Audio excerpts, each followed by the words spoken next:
questions, or, you know, you have a specific, you know, challenge right now in your store, I want you to feel free to ask questions, because I mean, the knowledge I have, I've said a million times, and for me, I want to make sure I'm answering the questions that you have that are really going to help you, because at the end of the day, these calls and, you know, Dave's Masterminds is really about bringing all of our ideas together, but making sure that the participants are getting what they truly paid for. So make sure, you know, with me, you can cut me off. You don't have to raise your hand. Just, you know, go for it. Ask me questions. I'm here for you. I thought I would talk a little bit about the importance of creating a brand right now, a brand that customers can connect with. That's extremely important during these times, because as Russ knows, because Russ and I, hey Russ, and I see that you're on, we've had tons of conversations about this around PermaShield, because I am a board member on PermaShield, and we talk about, you know, what can we do to get a brand out there? Because at this point, all of your customers, the only thing that they're doing, right now is what? What do you think they're doing at this very moment? Even right now, they're like constantly, they're worrying less, but they're constantly scrolling their phone and social media. And so what's really important right now is that even though you may not be able to connect with your customers in person, it's really, really important that they connect with you through social media. So the, you know, one platform that can be very, very beneficial to you is video.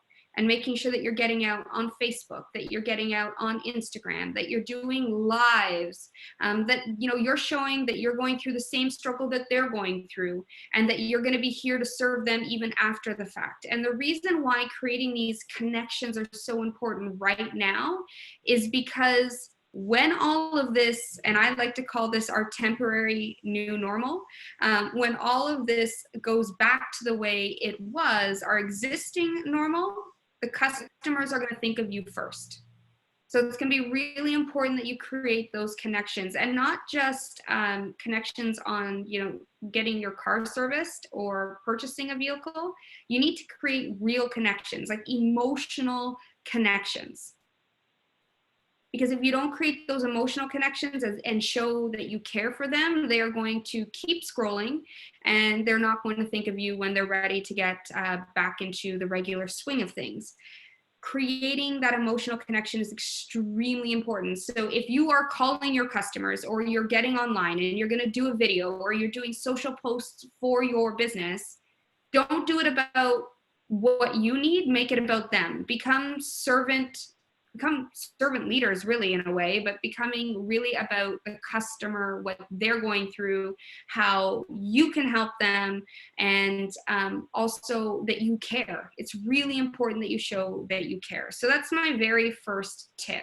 Is anybody on this call right now focusing on the customer and making sure that they know that, you know, you're there for them? Are you reaching out to them? Are you asking how they're doing? How are you staying connected? It's the same thing that we've been doing before, just with more of a focus now, or I should say less of a focus on selling, more of a focus on being there as a resource. Because when you're there as a resource, you know, when the time is appropriate, the other stuff will follow. 100%. I love that. Anyone else? Yeah, I'll double down on what Paul said, and he's right. It's what we should always be doing anyways, is being there for as a resource and as a trusted partner with those customers, but because behind that trust is where the sale will come. So I got a question. I just want to put it out to you, Katie. So you said making an emotional connection. Can you define that? How do you mean that? What is it that's going to make an emotional connection between the dealership at ABC Motors and Mr. and Mrs. Customer? Yeah, so it's less about the dealership and more about your people in the dealership. So people do business with people. They do business less with brands. So people keep coming back to you because you're you, and your team is individually amazing, and they choose their sales associate. Yes, they choose the brand from a, you know, price, quality, feature, make, model, so on and so forth. But there are 100 Nissan dealers, there's 1,000 Toyota dealers, there is so on and so forth. They're choosing your dealership for your people. So it's getting your entire sales force, it's getting your entire, or even at least your leaders on, and having them connect with your people, not necessarily your dealership. Does that make sense? Yeah, I'm probably just going to drill down one more step if I could. So specifically, is there certain things that dealers are saying to their customers? Sorry, something's going on. You know, because the link was public, someone's entered the Zoom without really belonging. I believe you can control that as the moderator in Zoom. You can, you know, boot somebody out if need be. Yeah, I don't see anybody in here right now that was not supposed to be in here. I think it was just somebody's mic feeding back because they had it open, but. It was a new login that was making some noise that was quelled right away. Well, All right. Right. I was seeing a black screen with the word Jesus across it. Well, that popped up 3 or 4 times. So I That's didn't. Jesus, that's the name. Okay, Jesus. Okay, wasn't sure. Thank you. No problem. You know, a little bit embarrassed. Don't be. Hey, David, it's the car business, man. Don't get embarrassed.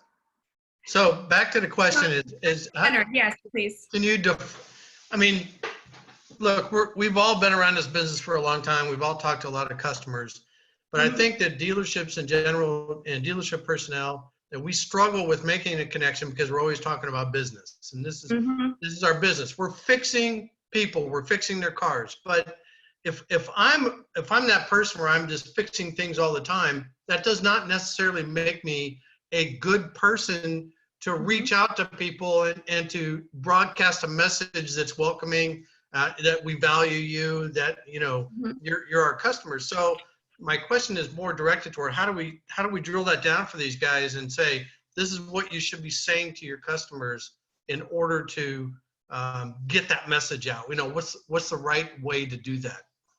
Okay, so I'm going to answer you in 2 parts. Because I think I can help you. First, I want to give you a connection formula, which is something that I talk about on stage a lot, which will help your team. And I'm happy, actually, Dave, I'll send, you guys can write it down, but Dave, I can send you, I have a worksheet on the connection formula, so I can send it to you and you can send it to your members. So you can write it down, or we can send it to you and you can just listen. But basically, the connection formula was developed, or I developed it, for the female consumer. But what I have found is that the connection formula actually works really well with absolutely everybody, including your team members. You just have to tailor how deep you go in the connection, you know, depending on the person you're trying to connect with. So first one is always show compassion and empathy. And so that's the C. So the acronym we're going to use is CREATE.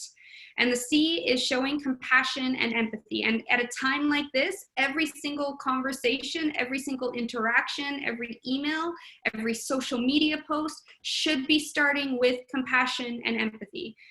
I know you're going through this. This must be hard. And I can help tailor verbiage for you because I'm just off the cuff. But showing that compassion, that you understand that they are struggling. Then you want to, with the R, so CR is have real relationships. So making sure that you're really in it. For a genuine reason. It's really important because people can see that from a mile away. So you want to create those real relationships. Then you want to, the E is engage genuinely. You know, a lot of times, a lot of the people I work with, a lot of the questions I actually get while I'm on stage, I'll often do, you know, an impromptu Q&A with the audience members. They'll say, well, how do we engage genuinely? Like, what if I don't really care about what the customer is? And I'm sure you get that with your team members. And I'm sure, and I'll ask before I say this, but I hope I have, you know, permission to be completely blunt and straightforward with you all. Do I? Yeah. Okay. So at the end of the day, you don't matter and your team doesn't matter. What only matters is how your customer feels. And if you and your team can't find something to engage genuinely with your customer, then you should not be showing up to work every day.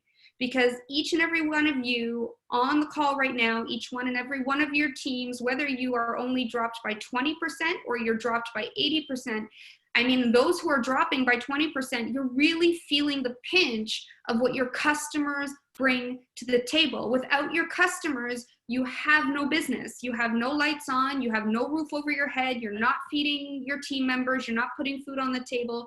And worse off is that it's not just you and your 50 staff, it's you and your 50 staff times 3 because they have a family. So if your team, and I get very passionate about this, if your team, any one of them can't actually find something to engage genuinely with the customer, then they shouldn't be on your team, especially at a time like this. So then you want to assure and validate. So that's the A is assure and validate. Your customers are going to have questions. Your customers are going to do their research, especially right now. They're going to be scared. You want to assure them that their thoughts, that their research, that their questions are okay. And you want to validate everything that they're talking to you about. You want to make them feel smart. You don't want to make them feel dumb. Then you want to take your time. So that's T, is take time. Another big excuse, and I call it an excuse, it is a gigantic excuse, is that we don't have enough time to create connection with our customers. And I hope it's okay that I use foul language around right now, but I call bullshit. Because at the end of the day, especially now, we're not seeing the customer flow that we used to. All you have is time. And when they come in, they've looked online. They know what service they need. They know what make, what model. If they're in the sales department, they know, what price they're willing to pay. They're more educated than some of your people. So the only thing you have to do is actually create that connection and make sure you take your time to do it. And last but not least, is to evolve the relationship.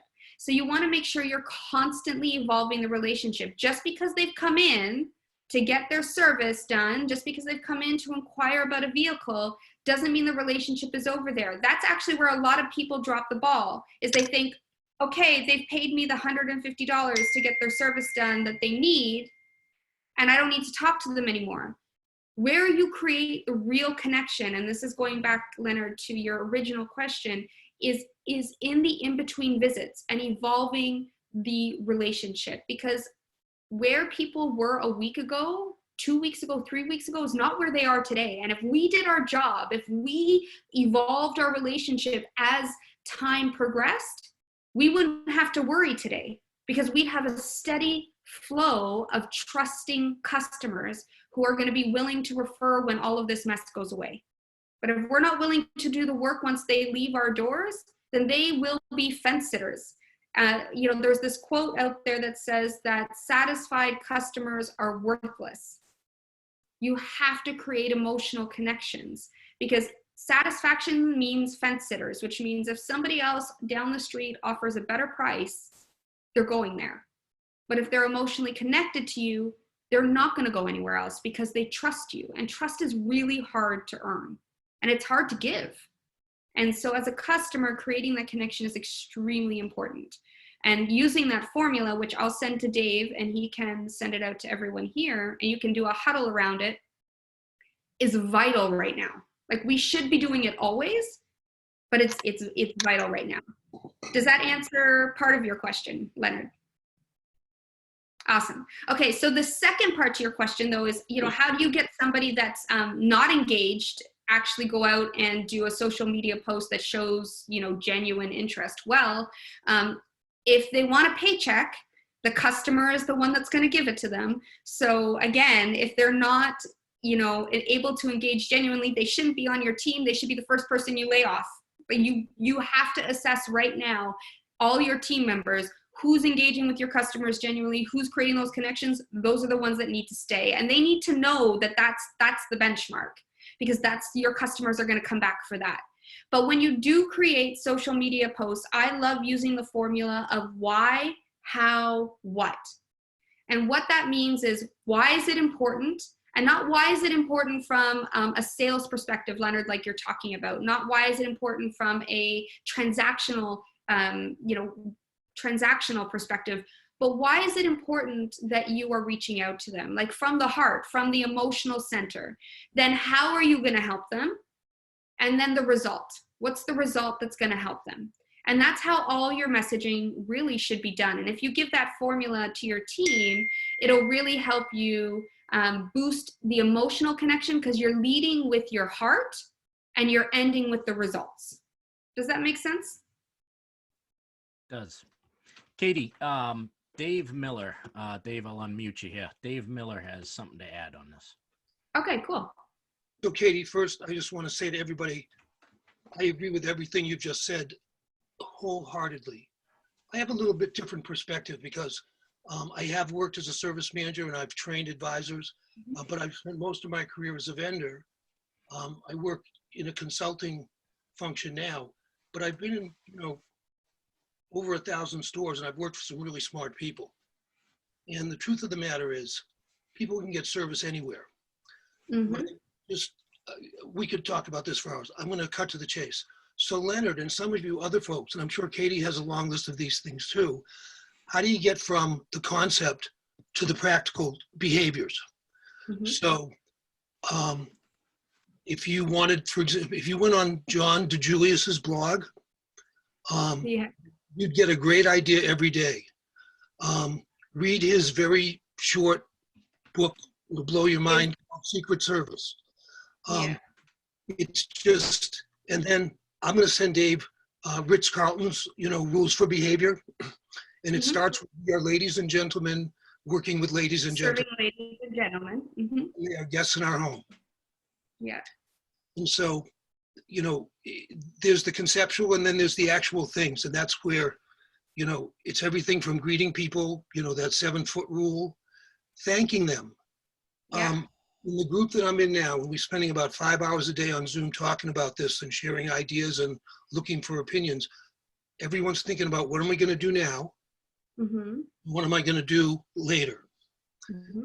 And these are the types of things that will help you now, but it'll build a foundation for later, because when business comes back, people are going to have a choice.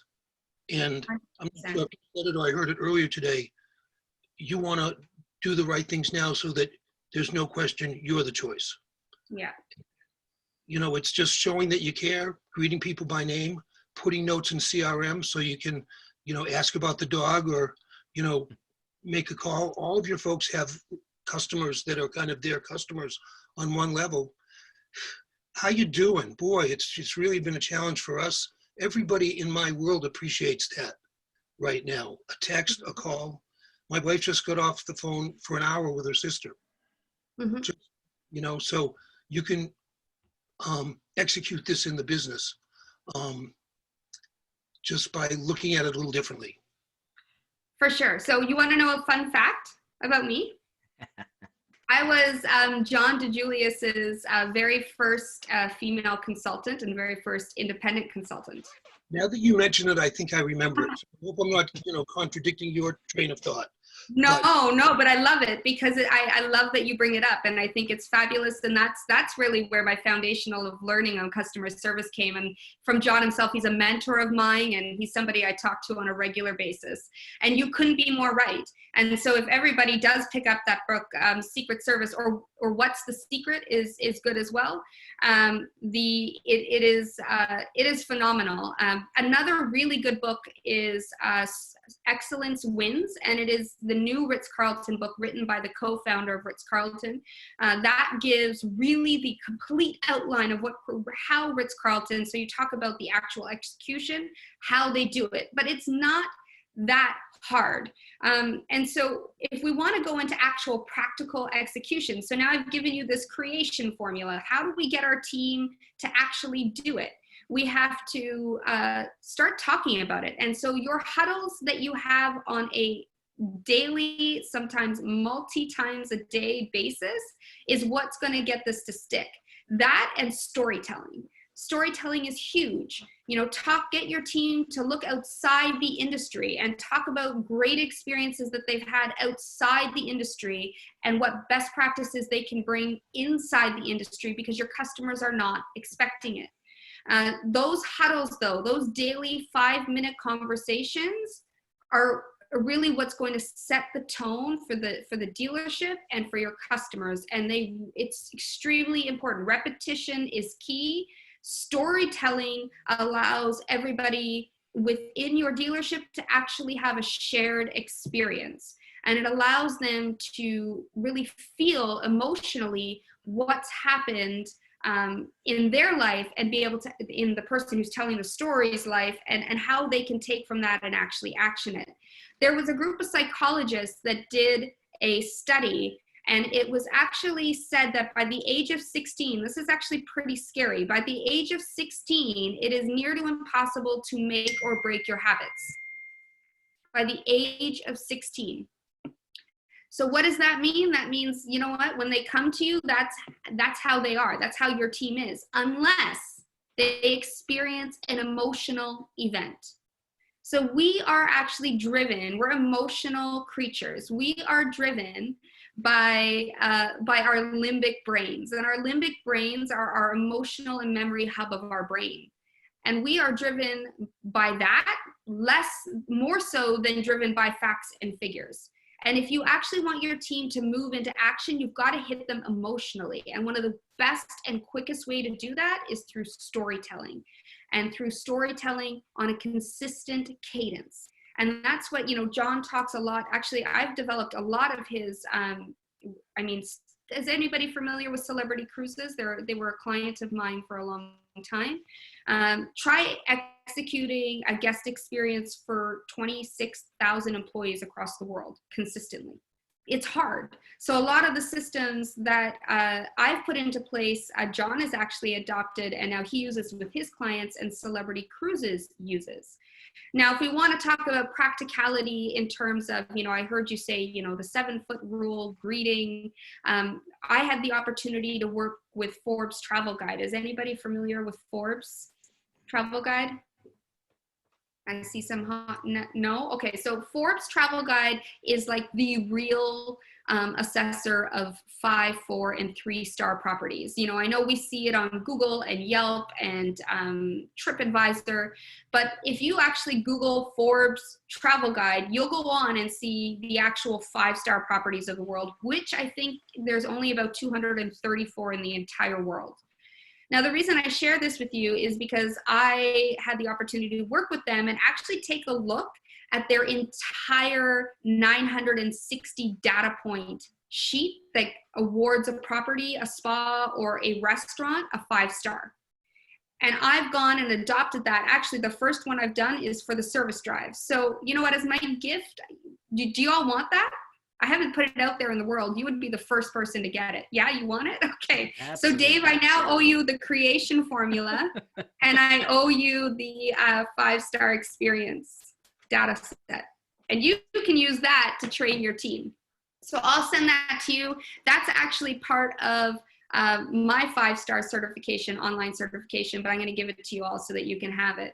But really what it boils down to your point, David, is the fact that you just have to be genuine. And I fear I write myself out of a job every single time I say this. It is about being a nice person. But if we could all get off our hamster wheels and stop thinking about I and start thinking about the customer, it would be super easy to execute. Unfortunately, life is really busy. We are all that matters. And we've got a million tasks going on in the background, which makes it extremely hard to be a nice person for others.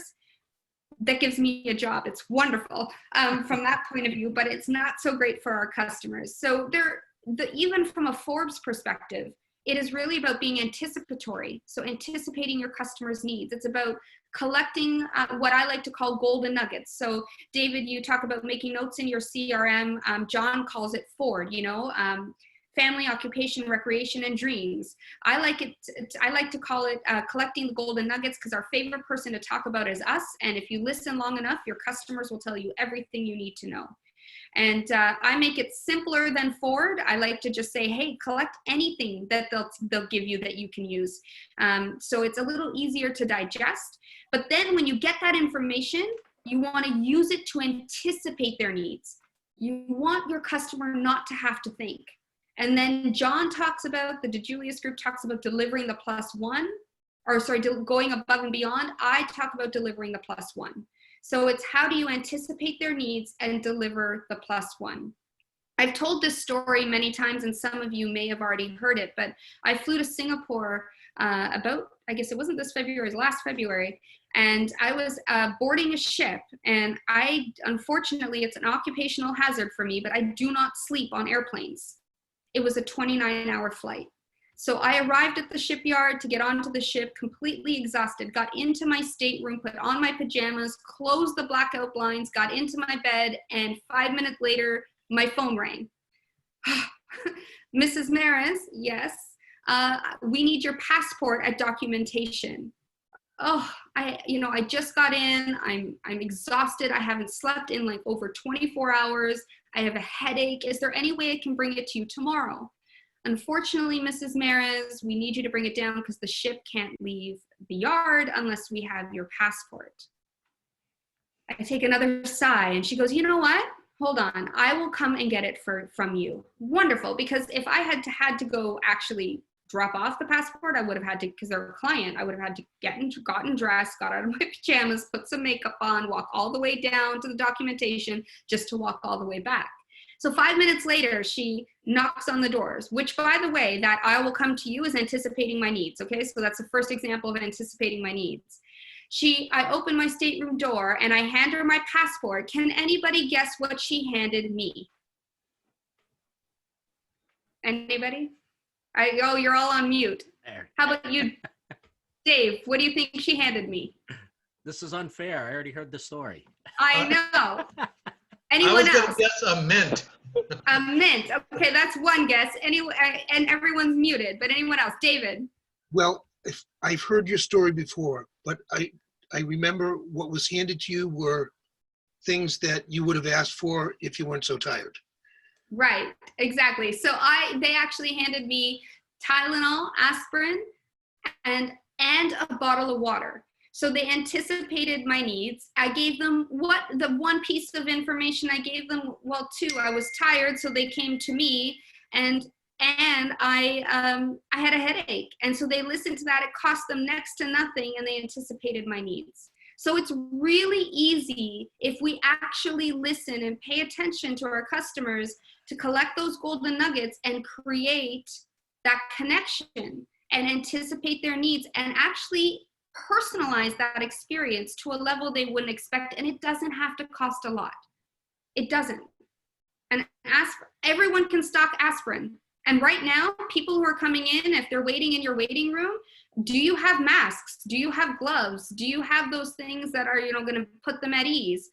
Do you have aspirins? Maybe they're tired and they're not getting enough sleep. Do you have, an emergency little kit that will help to anticipate their needs? And are you listening? Are you truly paying attention to what they're telling you so that you can provide that 5-star experience?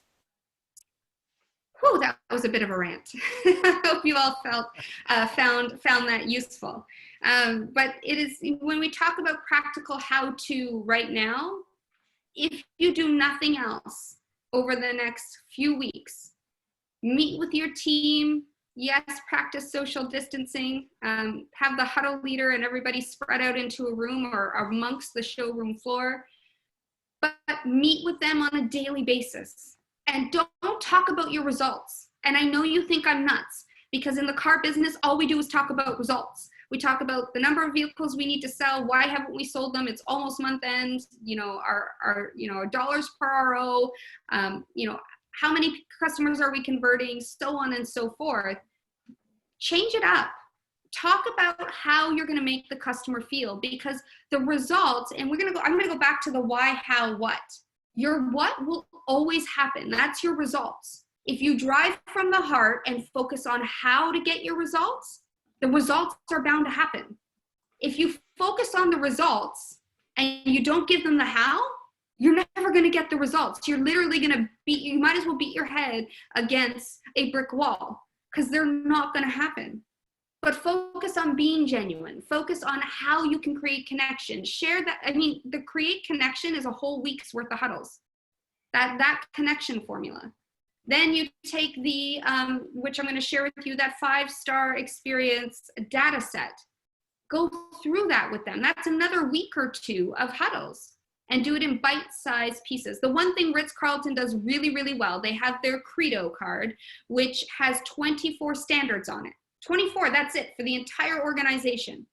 They cover 1 standard a day for 24 days, and they start all over again. It doesn't have to be, you don't have to move mountains. And fortunately for the automotive industry, and I say this with love and kindness, but the perception of the industry sucks. But what's really cool is that you can only go up from here. Since the perception sucks, the expectations are low, and disappointment is expectations not met. So to think we're disappointing our customers with really low expectations is pretty sad. But what's really cool is there's only, you can only go up from here. And so if you focused on 1 or 2, call it, we have 20 working days roughly in a month, pick 20 standards. Pick 20 standards and work on 1 a day. Or pick 10 standards and rotate them. You don't have to move mountains to make a big difference. There was that book that came out, right? Don't Sweat the Small Stuff, which again, I'm gonna have a potty mouth, but like I call bullshit, because you have to sweat the small stuff. It's all the small things that make a big impact. It's all the little things you decide to do or not do that makes an impact in your customer's experience and your employees' experience. So if you want to start with some practical how-to, start talking to your team, start sharing stories, and focus on the customer and how you're making them feel special. Stop focusing on the results, especially right now, because you're slipping. It just is what it is. It's just stop focusing on it and start focusing on being a kind, genuine person so that your customers choose you. Do I have any questions? No, but I'd love to add in. Yeah, go ahead. So right now, we basically have nothing but time. Yes. And you can't just expect a group of people that stop changing after 16 to all of a sudden fall in line and to want to pull the rope in the same direction that you do. They may not necessarily understand it. However, now that we're in a forced reset, this is a perfect time to first get to know your people, right? Really get to know your people, what makes them tick, because people behave certain ways because of what they've been through, what they've been exposed to. They have certain beliefs because of that. Somebody may have a bad attitude because of something that they've experienced in their life. Mm-hmm. Get to know your people. Find out their history, what makes them move, what makes them feel passionate. Get to know your people, because when you get to know your people on a one-on-one, you'll be able to better communicate with them in their own language. There's a book, The 5 Love Languages. I love that one. I love it. Now, the great thing about that book is that you may think that what you do for that person is beneficial to that person, when in fact, it's not. But when you learn what their language is and you communicate to them in their language, then you're getting through to them. Then you're better able to convey to them what a valuable member of the team they are. Mm-hmm. And when they feel appreciated and realize what a valuable member of the team they are, then you can talk about, okay, so as a team, this is what we need to do with and for our customers in order to bring them into our tribe and have them be on the same page as we are. You want to foster a team environment. But the only way you're going to do that is be able to effectively communicate between all the parties. And they can't communicate what you want them to if they don't understand it, because you haven't fully been able to reach them on their own terms. Without a doubt. I love that, Paul. And when I gave that create connection formula to everyone on the call, I really, really hope that you I really hope that you use that with your team members, because you have to create that connection there in order to show them what it's like, exactly like you said, Paul, so that then they duplicate that for their customers. There's that quote out there that your happiest customer is only as happy as your happiest team member, right? It's important that your team members are happy so that your customers are happy. And I love the love languages. I even use it for my kids. We fill up their love buckets. And I have 3 children, and they're all very different. And the way they each feel loved is very, very different. And once I read about this and I learned what their love languages are, I realized that I was exhausting myself trying to make them feel loved when I was doing it all wrong. And now it's super easy to make them all feel loved because I know what their language is. So that is an awesome point, Paul, and I couldn't have made it better myself. Thank you for sharing that. That is awesome. And then just to add on that without hogging the meeting, is that you may have a difficult employee, right? And you may not be able to reach that employee. When you look at the numbers, what it costs you to replace that employee, that's a crazy number. So it's just focusing a little bit more on how to reach that person. So it pays itself in dividends, because not only does it help you with employee retention, but it helps you with customer retention at the same time. 100%. I'll challenge that a little bit, just in the sense that if you've given your all with an employee and they're not on your bus and they're not, part of the tribe, moving and rowing and driving in the same direction, healthy turnover is a good thing. And, making those choices is not a bad thing. But I, to what Paul is saying, I think it's important that you try to get to know them first and give your all as a leader, and be a true servant leader, right? Do for your team before you do for yourself. And if you've exhausted everything, then at that point, I think it would be time to make a call if they still don't come in line. But I really do stand by my, I guess my little rant that I went on about engaging genuinely and taking the time. If your team members are not interested, unless you can somehow magically learn their language and get them to, flip a switch, they shouldn't be showing up at work every day, because your customer is your number one priority. It's the only reason you have food on your table and a roof over your head and a beautiful kitchen behind you, Paul. I love your cabinets, by the way. I want to chime in there a bit as well. That he talked about getting to know your people, and there's several ways you can do that. When you hire them, you know their birthday. But if you talk to them, there's different things you can learn. What did you do this weekend? It was my anniversary. When was your anniversary? It was Saturday. Go program that into your calendar. Set a reminder for the day before. Next year it comes around, you say, hey, don't forget tomorrow's your anniversary. Same thing with kids' birthday, all that kind of stuff. Learn the currency of your people. When you do those things and you come out there and you hit them, they're thinking that's when you really pull those people in. We're very much a culture-driven store, and culture drives CSI. There's no question that no disgruntled customer is not going to make a happy customer. Disgruntled employee is not going to make a happy customer ever. Mm-hmm. Might make a satisfied customer, but like Katie said, satisfied customers are not loyal. Satisfied customers expect satisfaction. You got to take that extra step. But learning the currency of your people is instrumental, and it's so easy to do. You just talk to them, and then make yourself little notes. Everybody walks around with something, go back to your calendar, program it in your calendar. And even in today's time, we're working out of 3 buildings right now. I can still send a message out and say, hey, tomorrow's who's their birthday or whatever else, send a text message. We can still communicate because we're not cross-contaminating our buildings. We're staying in one building. Whatever building we start in is the building we finish in. But it's just taking that effort to do it. It is. You want a really easy way to do that? We live on our cell phones today, right? So basically, everybody has my cell phone number. I have everybody's cell phone number that I'm connected to.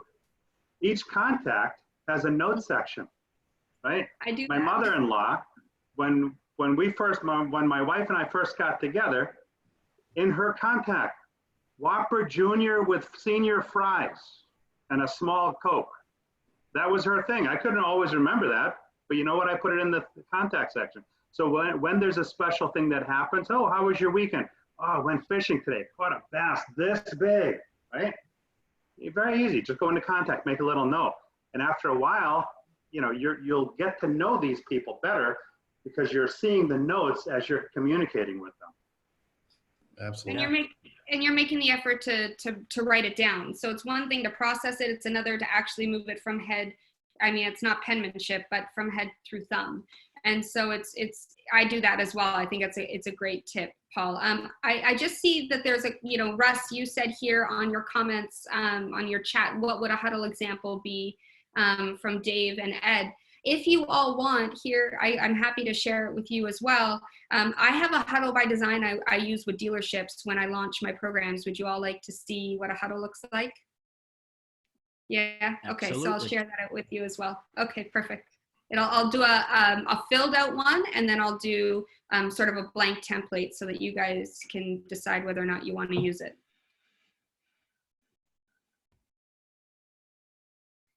But fantastic, good. Any other questions, comments? Do you want to, is there anything else you want to know from me, in terms of the customer experience or the female consumer or anything else like that? Anybody questions? Just remember your mics are muted. So you got to unmute to speak. Russ. Oh, Chick-fil-A is awesome. So they do a day in the life video. I'm just reading David's post here. There's a ton of really great ones. Chick-fil-A does a really good one. Cleveland Clinic does a really good one as well, and that really helps to build empathy and through storytelling. Storytelling is super powerful. Go ahead, Russ. I think really what I was looking for was some examples. I know the culture at Ed's store is very long. Your dealership's been around a long time. Your team's been around together a long time. Is that correct? So I would really like to hear from you what your daily affirmations with your team look like. What does your huddle look like? What does it sound like? How long does it take? And then Dave, yours is completely different, right? You have all new staff, all new store, and kind of an example, short examples of what those huddles look like, and how we can use them in our own businesses.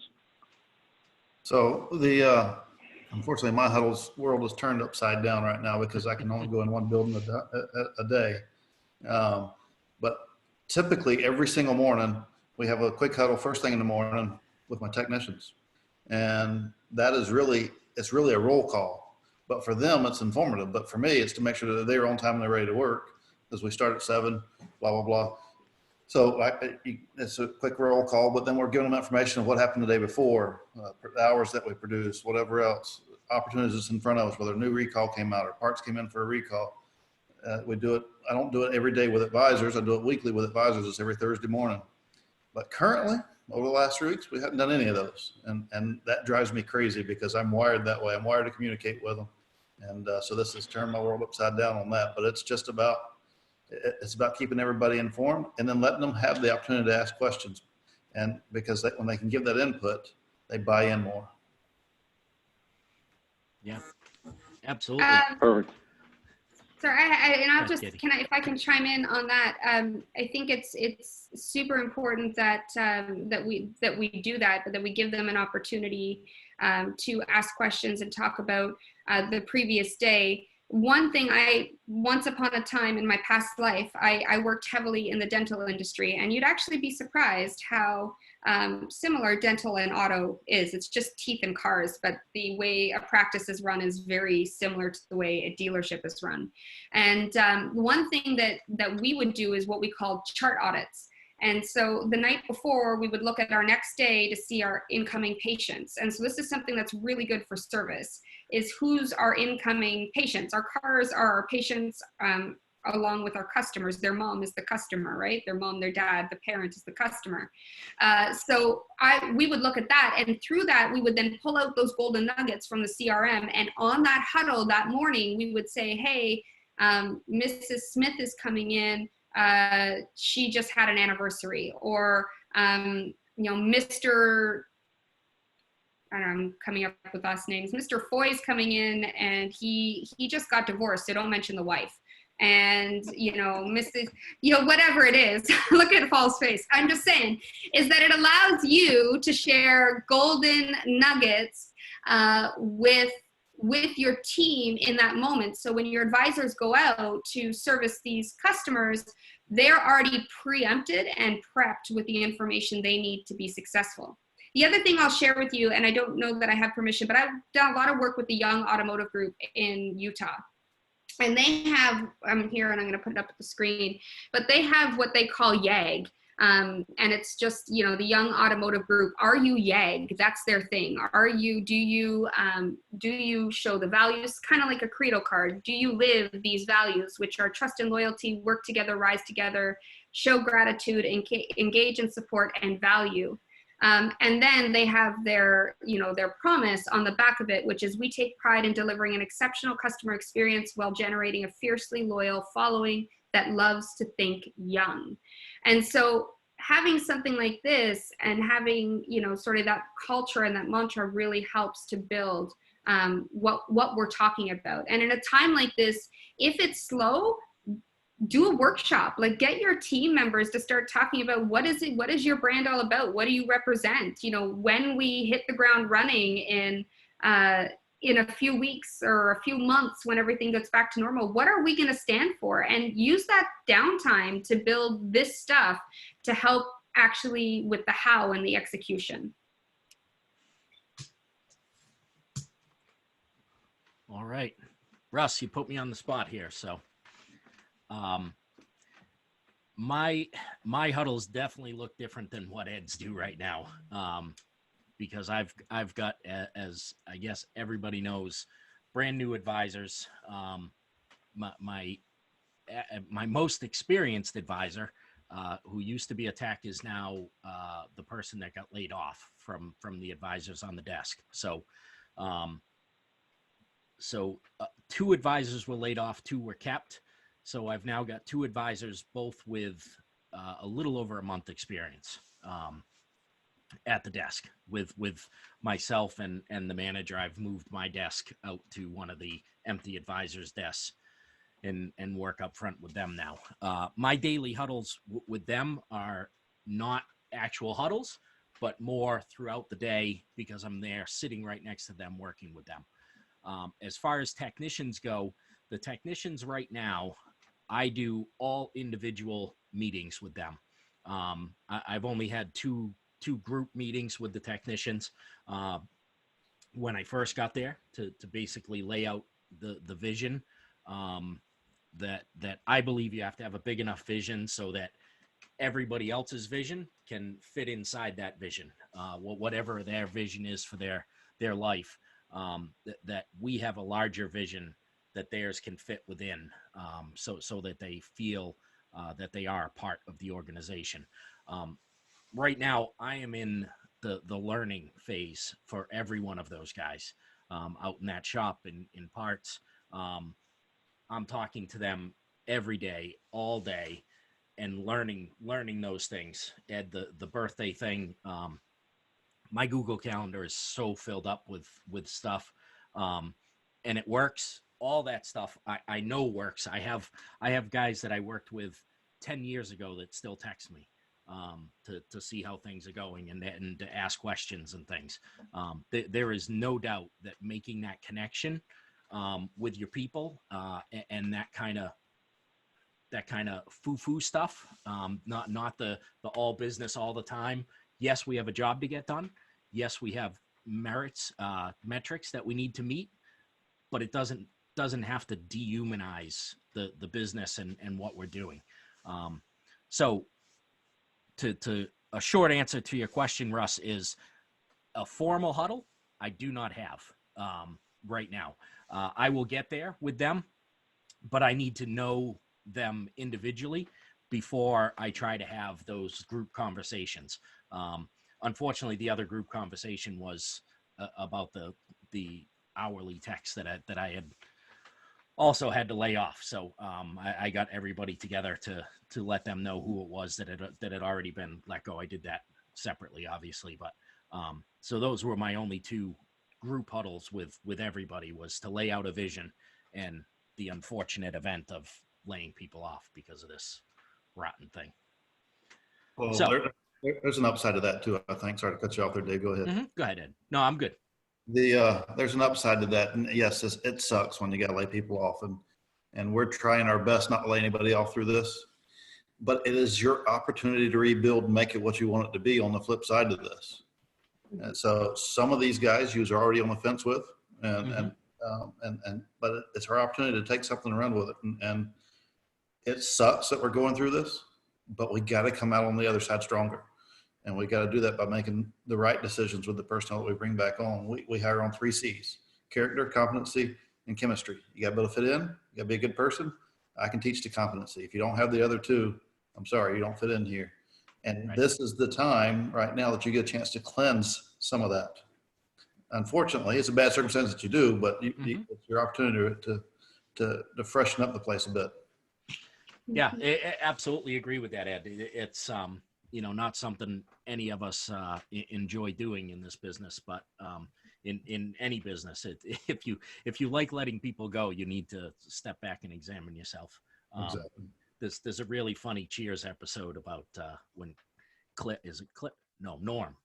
Norm gets a job but has to fire somebody, and he's so good at it, his boss makes him fire everybody. You can go watch it on YouTube. It's a great episode. But if you get like Norm was near the end of this episode, you need to step back and look at yourself. But you're absolutely right. This is a chance to make some changes that maybe were difficult to make before. As I've said before, the disruption that everybody has talked about has been brought to our doorsteps. And now it's a matter of whether we let it be just that, a disruption, or if we let it be a reset and we get ourselves on the path that we should have been on to begin with, and realize what we can do, how well we can do it, and that we can continue to do it once this business returns, because this isn't a financial crisis. This is a medical crisis, and there's still a lot of people that are out of work that are still getting either paid from their businesses, or even if they're collecting unemployment, they can't go anywhere. They can't spend any of the money that they are getting. So, it's essential things. And other than that, everybody still has their money. This isn't 2008 when people lost everything overnight. So the business will be back. And when it comes back is not the time for us to try and make adjustments. We need to be prepared now. What is that quote? Life is 10% what it hands you and 90% what you decide to do with it. And, you really are, you are your greatest enemy or your greatest cheerleader. And it just truly depends on what you decide to do with today. We've all been I'm pretty sure we've all been dealt a hand of cards in our life that we are less than stoked about. And you had a choice, and what are you gonna go left, and you're going to go into a depression, decide to do nothing, and woe is me and be a victim, or are you gonna go right and you're gonna be victorious and decide to do something with it. And it's important that your team hears that message too. And I love what you just said, Dave. You should probably film that and put that out there, because the money is there. The business will be back. What can we do right now to prepare for that? Yeah, absolutely. Absolutely. I'm a firm believer that out of everything bad comes something good. When you think about it, for years, we've never had enough time to do all the things that we really need to get done. And now with this forced reset, we have the time to cleanse, to retool, to tune up, to do all the things that we haven't had a chance to do in years, so that when it comes back, and my guess is 2-3 months from now, we should be in better shape. It's going to make a big difference between those that make it and those that don't. 100%, without a doubt. Absolutely. Cards don't quit breaking, so it's an opportunity to be better on the other side. The business is going to be there. Yeah, absolutely. On the subject of how much business we have, this Joe St. John taught me how to do a poll on here this week, why I had some extra time. So I'm hitting launch polling now, so it should bring up a poll in front of you guys so that you can actually fill out this poll. Aren't you fancy? Isn't that cool? That is cool. Now I got to figure out better questions to put in my polls. You should get your guests to give you questions so that they can better answer and give information, because I would love to do something like this. Excellent idea. And it's really cool because on my screen, it shows me your answers live. This is cool. Ah, okay, so I'm not in there, but I'm gonna just click whatever, because I think that it won't go away. All right, very cool. All right, so everybody knows, 0 to 5. No, over 20 is the big winner. Still 11, 0 to 5 is next, and 11 to 20. And the overall biggest percentage of the normal rate is 75% of your normal rate. So it's awesome that your drives still have that much business.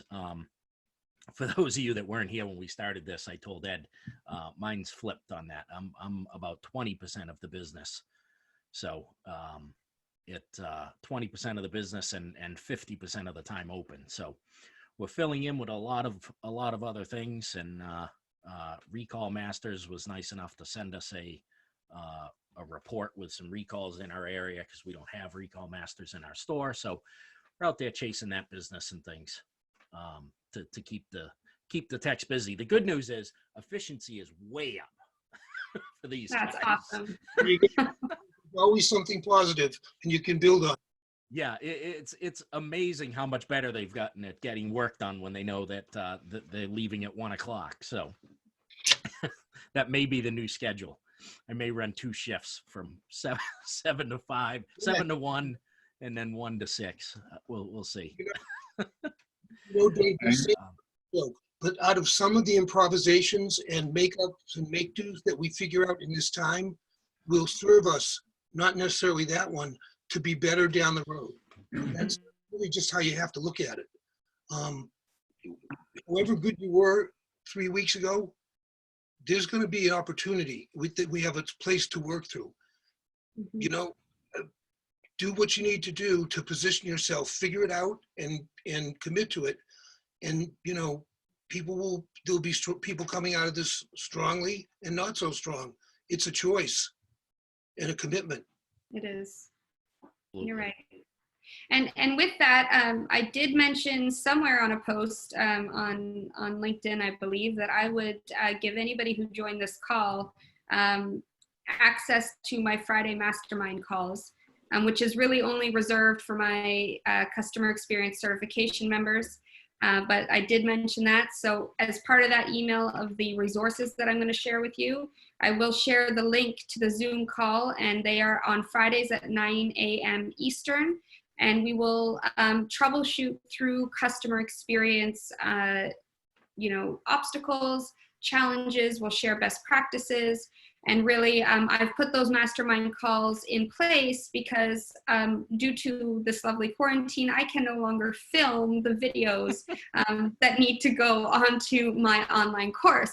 I do have a filming date scheduled for April 28th, assuming that I can get into the studio. But until then, we have a weekly call, so to make sure that we keep customers top of mind. These are, as I said, please don't share these links with anybody else, because these are for paid members. And I don't want to share this link with just about anybody, but I did say that if you join the call today that you would have access to that. So I will send that out as well. Awesome. Thank you very much for that. I just tweeted it out. You tweeted it out? Stop. Oh. Hey, it's okay. He only has three followers on Twitter. So. No, there we go. The other thing I'm doing, and I don't know if you've seen it, if you follow me on social, I put it out today, but specifically on the female consumer at 12 p.m. Eastern, on Thursdays, starting this Thursday, I'm going to talk about the female consumers. So if you click on, search me on LinkedIn, I can put the link also into this email, but that'll be completely free, and you can share that out with your entire team. If they want to learn about the female consumer and how to earn her business, I'm going to be doing that weekly for the next month, just to make sure that when we are ready to hit the ground, that we are going to be ready to hit the ground running. And the female consumer, I want you to think about her for just a second before I shut up and let you end the call, Dave. But I want you to think about her for a second, because she's the one, I know we're all at home, but she's at home juggling work, to-do lists, and she's trying to figure out groceries, and she's trying to figure out please hope that nobody is sick, but she's trying to, be nurse and caregiver and work and, make sure that all the groceries are done. And she's the decision maker, and she influences all those purchases. And she's going to decide whether or not she brings her vehicle in or not. She's going to tell her husband yay or nay. And so the connection you create with her is super important. So I will also give you access to that, and you can share that with your team. So if they want to learn how to connect with the female consumer, make sure you send them that link, and it'll be Fridays at 12 p.m. and Thursdays at 12 p.m. and they can come on from anywhere, and that link can be given to as many people as you like. Awesome. Again, thank you very much for that. My pleasure. Certainly, we all know that in normal times, it's mostly the women that are bringing the vehicles in, and certainly the women who are controlling the purchasing choice. So it's that's an important connection to make there. Mm-hmm. All right. That was good timing, Katie. 9:04, just a little past the hour. So question for the group. Next week, the guest is supposed to be a woman that owns, I think it's called Ink and Iron. It's an all-female body shop.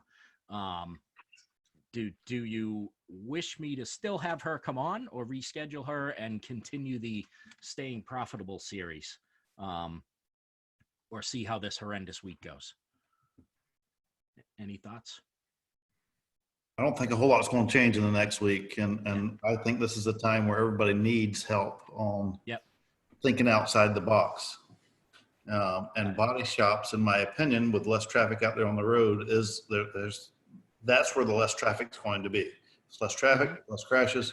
It's not going to be as much stuff out there. So it might be better to move her, is my opinion. Okay. I just thought, Dave, because I pretty much, see it like Ed does, except if you chat with this person, maybe they're an out-of-the-box thinker, whatever business they're in, and they'd be worth having on the show. That's what I'd be trying to discern, because talking about the business now, that guys, she is an out-of-the-box thinker. She is the only body shop in the USA that is iCar Gold and is all female. She has no male staff. So she had to break some rules to do that. So maybe she's got that kind of vision. I don't know. I'm just throwing it out there and kind of laying it on Dave to determine, not just because her, business card, but what she actually would bring to the meeting. Yeah. And about to, Rob, did I say the right name of the body shop? She's also franchising her body shop. I think you said the name right. It's Ink and Iron. Yeah. Okay. It's who I'm thinking it is. I'm trying. I didn't know she was. I haven't been in that side of the business for 5 years, so. But that's a different story for a different day. There you go. All right. I may have the name of the body shop wrong, but I know that she's an all-female body shop who is about to start franchising. So certainly she probably has some out of the box thinking, but I will search around for some other in dealership guests also. And I lost my train of thought there. I will search around for some other in dealership guests, and I'm sure we can pull somebody together who can come and share some wisdom on what they're doing through this tumultuous time. Katie, again, thank you very much for your wisdom. We greatly appreciate it. And I will get all the stuff that Katie sends. I will get it set up, either sent out directly to you or set up on the website in the community area. It's a private area, Katie, so only the members can see it. It's not I trust you. I trust you. And next week, I guess, will be a surprise till I put a post up about it. So We're good. there you go. Thank you very much, everybody. I greatly appreciate your time. And this was a strange month end today. That's for sure. One I don't want to repeat next month. So I will see you all next Tuesday. All right. Be safe. Be healthy, everyone. Thank you. You too. Bye-bye. Good to see you guys.